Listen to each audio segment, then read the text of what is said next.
La deuxième chose, c'est que oui, nous avons stoppé les actions au Sahel, mais pas chez nous. C'est bien le distinguo que je veux faire et c'est la confusion qu'il y a eu.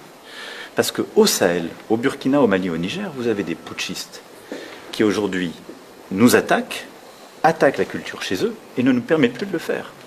Et je vais être très clair avec vous. Au Mali, les putschistes, depuis 2020, ont interdit tout financement d'organisations françaises par la France. C'est la décision des Maliens. Au Burkina Faso, les putschistes ont organisé des révoltes, ils les ont organisées pour aller brûler nos instituts culturels.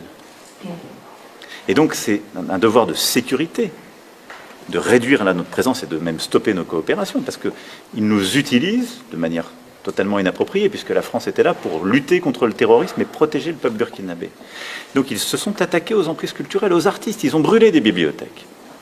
Quant au Niger, au moment où je vous parle, nous avons un ambassadeur et des membres diplomatiques qui sont pris en otage, littéralement, à l'ambassade de France, et on l'empêche de livrer la nourriture. Ils mangent avec des rations militaires. Et il reste là parce que simplement la France, soutenant la démocratie et considérant qu'il n'y a pas de double standard à avoir pour l'Afrique, considère que le président Bazoum, retenu en otage chez lui, est le président légitimement élu. Comment voulez-vous que nous délivrions des visas ou faisions de la coopération culturelle quand vous n'avez plus la possibilité même pour un ambassadeur de sortir, qu'il est persona non grata et qu'on refuse qu'il puisse s'alimenter? Et donc il ne faut pas retourner la charge. La faute, c'est celle des putschistes. Aujourd'hui, vous avez au Mali, au Niger ou au Burkina, des ennemis de leur peuple, des ennemis de la liberté d'expression, des ennemis de la culture. C'est un fait. Nous continuerons d'être des amis et des promoteurs de celle-ci, et c'est pourquoi nous continuerons d'accueillir les artistes de tout le continent africain, comme les intellectuels et les chercheurs. Est-ce que ça vaut pour les militaires au Niger? Est-ce qu'il faut les rapatrier par sécurité? Je ferai de toute façon ce que nous conviendrons avec le président Bazoum, parce que c'est lui l'autorité légitime et je lui parle chaque jour.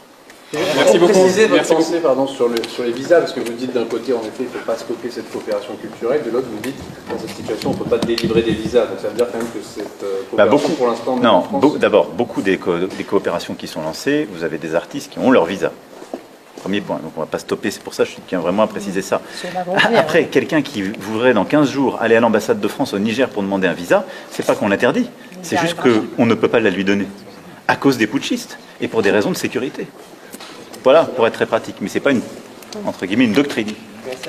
Merci beaucoup. Merci infiniment. Merci beaucoup. C'est une note justement du ministère de la Culture au sujet des visas et des financements à destination des artistes, des associations du Niger, du Mali, du Burkina Faso. Qu'en est-il? Est-ce que c'est un outil politique, une décision, une mesure de rétorsion de la France envers ces trois pays? Alors, je vais être très clair.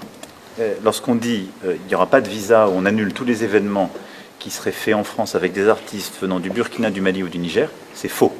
Ça ne se passera pas. Parce que la vocation de la France, c'est d'accueillir les artistes, les intellectuels, et de pouvoir justement les faire rayonner en toute liberté.